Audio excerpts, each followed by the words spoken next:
Hello friends, welcome to NithishFamily. 100 day weight loss channel 46th day vlog தான் பார்க்க போறோம். வாங்க வீடியோக்குள்ள போலாம். எப்பவும் போல ஃபர்ஸ்ட் என்னோட weight என்ன அப்படி செக் பண்ணிடலாம். வாங்க. weight பார்த்தாச்சா? வாங்க vlog என்னன்னு பார்க்க போலாம். காலைல மணி 5:30 ஆகுது. நான் ஃபர்ஸ்ட் எடுக்கிறது பொடிகள் போட்ட ஜூஸ் தான். முருங்கைக்கீரை, நெல்லிக்காய், கருவேப்பிலை பொடி போட்டு எடுக்கறேன். ஃபர்ஸ்டா எடுக்கிறது இத எடுக்கறேன். ஹாட் வாட்டர்ல mix பண்ணி எடுத்துக்கோங்க.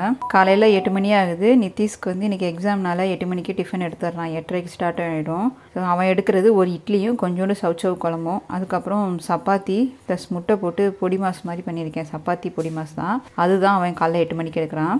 நான் 8:30க்கு எடுக்கிறது 2 சப்பாத்தி 2 முட்டை போட்டு பொடி மாஸ் மாதிரி பண்ணி எடுக்கிறேன். அதுக்கப்புறம் கேரட், பச்சை கேரட்டாக எடுக்கிறேன். இது வந்து ஒரு 50 கிராம் இருக்க அளவுக்கு எடுத்திருக்கேன். ஸோ மார்னிங் டிஃபனாக நான் எடுக்கிறது இதுதான். காலையிலேயே நான் 8 மணிக்கு வந்து நட்ஸ் எல்லாம் சாப்பிட்டுட்டேன். நட்ஸ் அப்படின்றது ஊற வைக்கும் போதே கிச்சனில் வேலை பார்க்கும் போதே எல்லாத்தையும் சாப்பிட்ருவேன் நான். காலையில் டிஃபனாக எடுக்கிறது முட்டை, சப்பாத்தி, கேரட் தான் எடுக்கிறேன்.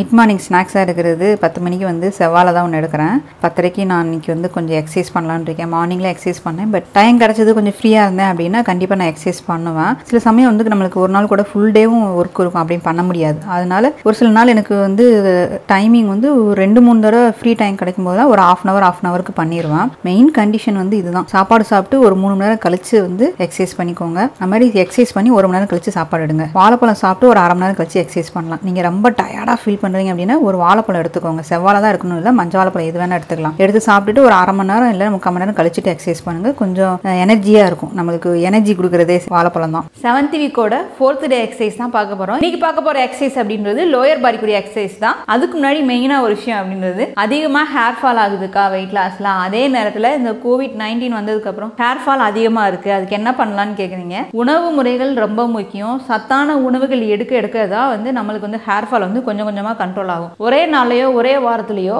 எந்த ஒரு ட்ரிங்க்கும் எந்த ஒரு சாப்பாடுமே நம்மளுக்கு பலனை வந்து ஹேரை பொறுத்த வரைக்கும் கொடுக்காது. எதையுமே கண்டினியூவா லாங்கா வந்து நீங்க ப்ராசஸ் எடுத்தாதான் இதெல்லாம் சாப்பிடணுமா, முளைக்கட்டின பயிர் சாப்பிட முடியல, வெந்தயம் சாப்பிட முடியல அப்படின்னா என்ன அர்த்தம்? வேற வழியே கிடையாது. அதெல்லாம் சாப்பிட்டாதான் வந்து ஹேர் ஃபால் வந்து கண்ட்ரோல் பண்ணி ஹேர் க்ரோத்துக்கு வந்து ரொம்ப ஹெல்ப்ஃபுல்லா இருக்கும். நான் வந்து ஏற்கனவே ஹேர் க்ரோத்துக்குன்னு சொல்லி ஒரு ஜூஸ் வீடியோ போட்டிருக்கேன். அதை வந்து கீழே டிஸ்கிரிப்ஷன் பாக்ஸ்ல நான் லிங்க் தரேன். போய் அந்த ஜூஸ் வீடியோ பாருங்க. எனக்கு அதிகமாக ஹேர் ஃபால் இருக்கு, வெயிட் லாஸ்னாலும் சரி, உடம்பு சரியில்லாமல் ஹேர் ஃபால் இருக்கு, எல்லாத்துக்குமே சரி. அது இந்த ஜூஸ் வந்து நான் எப்போ குடிப்பேன் அப்படின்னா எல்லா நாளும் நான் குடிப்பேனான்னு கேட்டால் கிடையாது. ரொம்ப எனக்கே வந்து பாடி ரொம்ப வீக்காக இருக்கிற மாதிரி ஃபீல் ஆகி ரொம்ப ஒரு சில சமயம் வந்து ஹேர் ஃபால் ஆகும். எனக்கு குளிர்காலமோ இல்லை அதிகமாக வெயில் காலத்தில் அப்போ வந்து நான் என்ன பண்ணுவேன்னா கண்டினியூஸாக 1 or 2 months கண்டினியூஸாக எடுப்பேன். அந்த மாதிரி கண்டினியூஸாக எடுக்கும்போது எனக்கு வந்து ஹேர் ஃபால் வந்து நல்லா கண்ட்ரோல் ஆகும். அடுத்து என்னோட ஹேர் க்ரோத்தும் அப்படின்றது நல்லா இருக்கும். ஸோ அது நான் ரொம்ப வந்து அனுபவிச்சிருக்கேன். குறைஞ்சது 1 மாதம், அதிகமாக ஒரு 3 மாதம் நீங்கள் அந்த ஜூஸை குடிச்சு பார்த்தாலே உங்களுக்கு நல்ல ரிசல்ட் கிடைக்கும். ஸோ மெயினாக ஹேர் க்ரோத்துக்கு தேவையான விட்டமின் அப்படின்ற போதே நம்மளுக்கு விட்டமின் ஏ வேணும், டி வேணும். அதே நேரத்தில் பயோட்டின், ஜிங்க் ரிச். பயோட்டின் அப்படின்னாலே வந்து பீட்ரூட் தான்.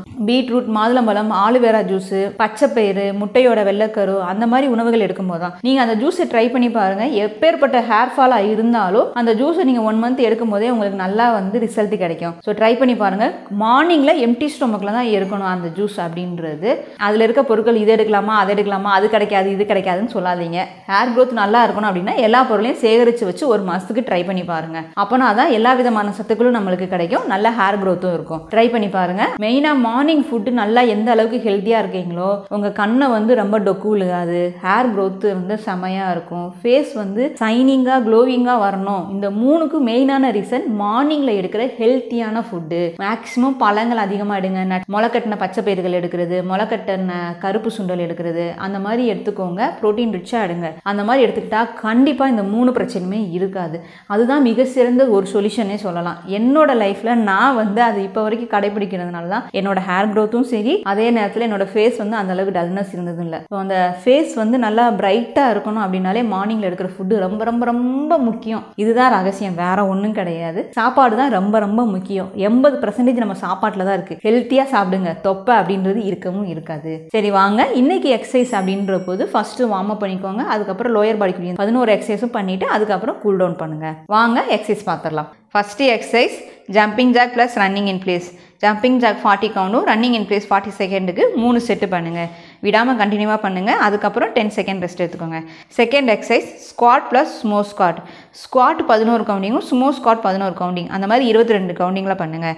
2 எக்ஸசைஸ் சேர்ந்து பண்ணுங்கள். அதுக்கப்புறம் 10 செகண்ட் கேப் விட்டுக்கோங்க. கவுண்டிங் வந்து 22, 20, 18. Third exercise lungs with tumbles. So tumbles வந்து நம்ம வந்து அப்டமன் கூடியனால டேன் பண்ணுங்கள். நான் 5 kg வச்சு பண்ணுறேன். இதுவும் அதே மாதிரி தான் 22, 20, 18. Dumbbells deadlift each side வந்து 5 வச்சு பண்ணுறேன். நீங்களும் தம்பிள்ஸ் வச்சு பண்ணும்போது உங்களோட பட்டு நல்லா அழுத்தி எந்திரிங்க, அது நல்ல ரிசல்ட் கிடைக்கும். இதோட கவுண்டிங் அப்படின்றது 22, 20, 18. Fifth exercise burpees. பர்பீஸ் வந்து ஜம்ப் பண்ணி பண்ணணும். கீழே ஜம்பிங்கும் அதுவும் ரொம்ப முக்கியம்.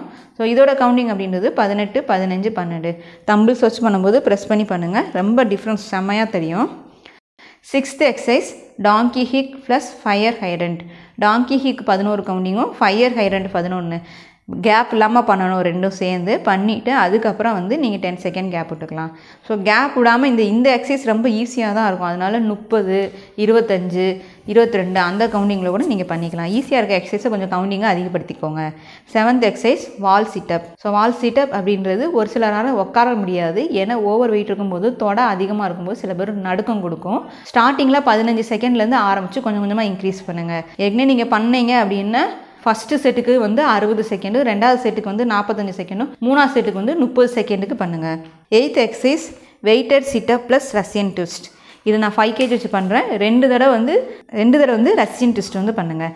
2 கவுண்டிங்கில் சேர்த்து பண்ணுங்கள். அப்படி இல்லை அப்படின்னால ஃபஸ்ட்டு சிட்டப் 11 பண்ணிவிட்டு கண்டினியூஸாக பிரேக் விடாமல் ரஷ்யன் ட்விஸ்ட் வந்து 11 பண்ணுங்கள்.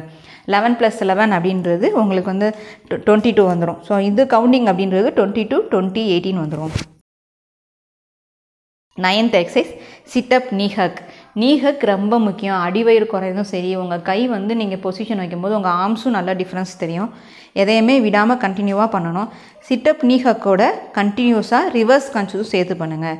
ஸோ நீ ஹக் 11னா ரிவர்ஸ் கன்சஸ் 11 அந்த மாதிரி சேர்ந்து பண்ணுங்கள். 2 எக்ஸசைஸாக நம்ம சேர்த்து கொடுத்துருக்கோம். நீ போக போக கொஞ்சம் கொஞ்சமாக வந்து எக்ஸசைஸை வந்து கவுண்டிங் இன்க்ரீஸ் பண்ணணும் இல்லையா. பார்க்க 10 எக்ஸசைஸ் தான் இருக்கும், ஆனால் அதுக்குள்ளே எக்ஸ்ட்ரா ஒரு 4 எக்ஸசைஸ் இருக்கும். மொத்தத்துக்கு வந்து பார்த்தீங்கன்னா கிட்டத்தட்ட ஒரு 16 எக்ஸசைஸ் வரும். ஸோ சிட்டப் நீ ஹக் ப்ளஸ் ரிவர்ஸ் கன்சஸ் ரெண்டும் சேர்ந்து பண்ணுங்கள். 22, 20, 18 கவுண்டிங்கில். 10th exercise side plank with straight arm raise. Arm ரைஸில் வந்து நீங்கள் தம்பிள்ஸை தூக்கி கையை ஸ்ட்ரெயிட்டாக அப்படியே வச்சுக்கலாம். அப்படி இல்லைன்னா கீழே வச்சு மேலே தூக்கலாம், ரைஸ் பண்ணலாம். அந்த மாதிரியும் பண்ணி பழகுங்க. அது கொஞ்சம் உங்களுக்கு வெயிட்டு கனமாக தெரிஞ்சது அப்படின்னா ஃபஸ்ட்டு கையை ரைஸ் பண்ணி கூட பண்ணிக்கலாம். அப்டமனை பொறுத்த வரைக்கும் பிளாங்க் அப்படின்றது ரொம்ப முக்கியம். அதுவும் சைடு பிளாங்க் ரொம்ப முக்கியம். நம்ம சைடு அப்டமன் குறையிறது ரொம்ப டிஃப்ரென்ஸ் நல்லா உங்களுக்கு தெரியும். ஜீன்ஸு சாரீலாம் போட்டால் ஒரு ஸ்ட்ரக்சர் வரணும் அப்படின்னா கண்டிப்பாக பிளாங்க் வந்து பண்ணுங்கள். அதே மாதிரி லாஸ்ட்டாக பண்ணுற எக்ஸசைஸ் அப்படின்றது plank plus cobra pose plus balasana. ஒவ்வொரு எக்ஸசைஸும் ஒவ்வொரு நிமிஷத்துக்கு பிரேக் இல்லாமல் கண்டினியூஸாக பண்ணுங்கள். 3 எக்ஸசைஸும் எப்போயுமே மறக்காமல் கூல் டவுன் பண்ணுங்கள். கூல் டவுன் 10 மினிட்ஸ்க்கு பண்ணுங்கள். ஏற்கனவே இந்த விளாக்லேயே நான் கூல் டவுன் போட்டிருக்கேன், தனியாகவும் வீடியோ இருக்குது. வார்ம் அப் எந்த அளவுக்கு முக்கியமோ அதே மாதிரி கூல் டவுனும் முக்கியம். அப்போ தான் தேவையில்லாத இன்ஜுரி வராது. அடுத்து திரும்பி இன்னொரு கேள்வி என்னென்னா, செட்டுன்னா என்னென்னு கேட்குறீங்க. வார்ம் அப் வந்து ஃபஸ்ட்டு ஸ்டார்டிங்கில் எக்ஸசைஸ் ஸ்டார்ட் பண்ணும்போது ஒரு தடவை பண்ணிடுவோம், அவ்வளோதான் முடிஞ்சிச்சு. இந்த செட்டு அப்படின்றது ஒரு எக்ஸசைஸ்லேருந்து 10வது எக்ஸசைஸ் வரும். அதாவது ஜம்பிங் ஜாக்லேருந்து கடைசியாக நம்ம பாலாசனா பண்ணுறோம் இல்லையா, அதுதான் ஒரு செட்டு. அதை கவுண்டிங்கில் 22 கவுண்டிங்கில் ஃபுல்லாக பண்ணி முடிச்சுட்டு அதுக்கப்புறம் கேப் விட்டுட்டு திருப்பி நீங்கள் வந்து 20 கவுண்டிங்கில் ஃபஸ்ட்டு ஜம்பிங் ஜாக்லேருந்து அடுத்து சைடு பிளாங்க் வரைக்கும் பண்ணணும். தேர்டு செட்டு அப்படின்றது 18 கவுண்டிங்கில் ஜம்பிங் ஜாக்லேருந்து சைடு பிளாங்க் வரைக்கும் பண்ணுறது வந்து தேர்டு செட்டு. இந்த 3 செட்டு பண்ணி முடிச்சுட்டு கடைசியாக 10 நிமிஷம் கூல்டவுன் பண்ணுங்கள். ஸோ வார்ம் அப் கூல்டவுன் வந்து ஒரு தடவை பண்ணிக்கோங்க, போதுமானது. மத்தியானம் சாப்பாடு இருக்கிற டைம் மணி வந்து 1:10 ஆகுது. நான் வந்து இன்றைக்கி எடுக்கிறது ஒரு முட்டையும் அதுக்கப்புறம் ஒரு பெரிய வெங்காயம், அரை வெங்காயம், குடமிளகா போட்டு நல்லா பெரிய ஒரு ஆம்லேட்டாக போட்டிருக்கேன். காய்களை நிறைய எடுத்துகிட்டு ஒரு முட்டை, அதுக்கப்புறம் பீன்ஸ் கேரட் பொரியல் 100 கிராமும், கத்திரிக்காய் பொரியல் வந்து 50 கிராம் எடுத்துருக்கோம். நான் இன்றைக்கி ரைஸ் எடுக்கலை. ஸோ நான் மத்தியான சாப்பாடாக எடுக்கிறது இதுதான். நிதிஷ் வந்து கொஞ்சமாக சாதம் எடுத்துக்கிறான். அதுக்கப்புறம் சவ் குழம்பு, பீன்ஸ் கேரட் பொரியல், முட்டை ஆம்லேட் ஒன்றும், அதுக்கப்புறம் கத்திரிக்காய் பொரியல் கொஞ்சம் எடுத்துக்கிறான். இது நிதிஷோட மத்தியான சாப்பாடு. ஸோ அடுத்த ஒரு 10 டேஸ்க்கு வந்து ரைஸ் அவாய்ட் பண்ணிவிட்டு காய்கள் மட்டும் எடுக்கலாம் தான். மத்தியான சாப்பாடாக எடுக்கிறது நான் இதாக எடுக்கிறேன். நைட்டு டிஃபனாக எடுக்கிறது எனக்கு வந்து கலோரி கம்மியாக தான் இருக்குது. அதனால் நான் வந்து பழங்கள் தான் எடுத்துக்கிறேன். கொய்யாப்பழம் 120 கிராமும், கருப்பு திராட்சை வந்து 120 கிராம் எடுத்துக்கிறேன். கருப்பு திராட்சை எப்போ கழுவும் போதும் தண்ணியில் வந்து கல்லுப்பு போட்டு நல்லா அலசிட்டு எடுத்துக்கோங்க. ஏன்னா இதில் கொஞ்சம் மருந்தடிப்பாங்க எப்பயுமே கருப்பு திராட்சையில். அதனால் எப்பயுமே கருப்பு கருப்பு திராட்சை எடுக்கும்போது நல்லா தண்ணியில் இருந்து அலசிட்டு எடுங்க. ஸோ அதே மாதிரி தான் கொய்யாப்பழமும். பழங்களை பொறுத்த வரைக்கும் மேலே தோலை வந்து நல்லா அலசிட்டு எடுத்துக்கோங்க. நைட்டு டிஃபனாக எடுக்கிறது நான் இதான் எடுக்கிறேன். நித்திஷ் எங்கள் அம்மா எல்லோரும் வந்து தோசை எடுத்துக்கிட்டாங்க. நைட்டு மணி 8:20 ஆகுது. எடுக்கிறது ஃபேட் கட்டர் ட்ரிங்க் தான் எடுக்கிறேன். ஃபேட் கட்டர் ட்ரிங்க் குடிச்சிட்டு போய் எடிட் பண்ணுவேன். ஒரு 1.5 மணி நேரம் 9:30 வரைக்கும் எடிட் பண்ணுவேன். மேக்ஸிமம் 10. அதுக்கு மேலே இப்போலாம் எடிட் பண்ணுறதில்ல, ரொம்ப டயர்டாகிடுறதுனால 10 மணிக்கெலாம் படுத்துருவேன்.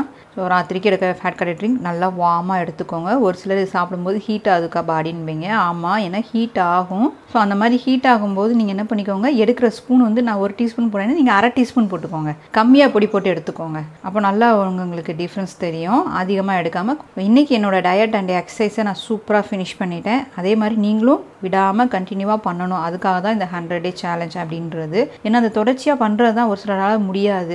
அதுக்கு ஒரு மோட்டிவேஷன் தான் நான் டெய்லி போடுற வீடியோ. கண்டிப்பாக உங்களுக்கு மோட்டிவேட்டடாக இருக்கும்னு நினைக்கிறேன். கண்டிப்பாக விடாமல் வெயிட் லாஸ் எக்ஸசைஸ் டயட்டை ஃபாலோ பண்ணுங்கள். இப்போ இந்த விளாக் உங்களுக்கு பிடிச்சிருந்தா லைக் பண்ணுங்கள், ஷேர் பண்ணுங்கள். தென் உங்கள் கருத்துக்களை கமெண்ட் பண்ணிக்கோங்க. மீண்டும் ஒரு விளாகில் சந்திக்கலாம்.